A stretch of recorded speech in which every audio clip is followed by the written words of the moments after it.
inimesele, kes on otsustanud maratoniks treenima hakata ja on otsustanud jooksuga tegelema hakata, siis üks kõige olulisemaid küsimusi või isegi probleeme, mis tuleks lahendada, on see, et osta endale korralik jalatsipaar. Sest üks korralik jalats mängib kõige tähtsamat rolli üldse maanteejooksus. Igalühele ei sobi see jalats, mis näiteks maailma parimale sobib, ja seetõttu on mõelnud ka jalatsifirmad välja igasuguseid erinevaid lahendusi.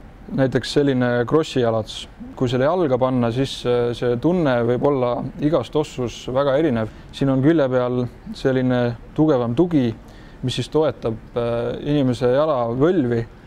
Ja just nendele inimestele, kellele jalavõlviga on probleeme, peaks just sellist jalatsit kandma. Aga näiteks teine paar, mis siin kõrval on siin, nagu näha, siin ei ole seda toetust. Ja mõnel jalatsil on isegi siin varba juures selline toetus. Sellepärast, et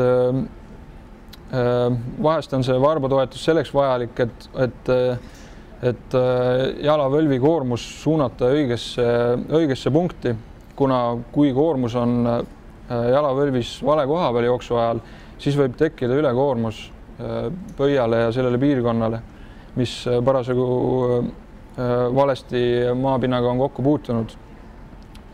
Ja see toss on küll siin neutraalne, et siin ei ole ühtegi sellist suuremat tuge pandud, küll väiksemad on, siin on väike põlv, nagu siin sisse vaadates on näha, selline kerge muhk on üleval, see toetab ka seda pöiavõlvi.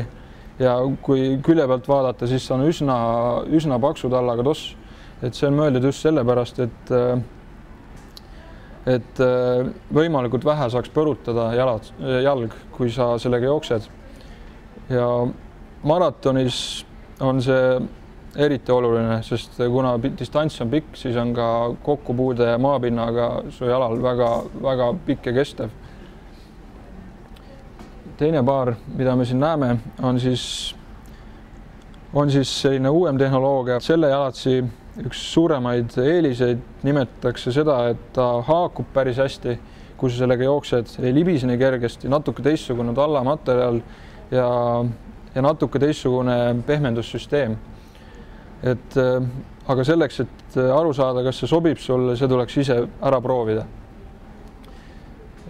Lisaks on siin näha veel natuke paksema tallaga jalatsit ja siin on natuke teistsugune pehmendussüsteem, kui nendel teistel jalatsitel on, mis mul käes olid. Kui minna nüüd tõsiselt võistlema ja tahad kiiremini maratoni läbida, siis ma arvan, et võiks proovida võistlustel sellist õhema tallaga jalatsit.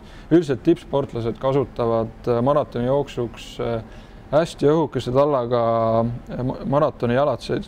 Mõte on selles, et iga inimene saaks omale vajaliku jalatsi, sest kui sa jooksed vale jalatsiga, siis võib juhtuda, et sa saad haiget, sa võid vigastada oma jalga ja kui sa vigastad oma pöida, võid vigastada oma põlve ja võid vigastada oma alaselga. Ühesõnaga, kogu see keha on üks suur tervik. Kui su pöid on vales asendis kokkupuutel maapinnaga, siis on väga suur tõenäosus, et sa saad haiget ja sa vigastad ennast ja üsna pea sa oled põlvehädadega kuskil arsti juures.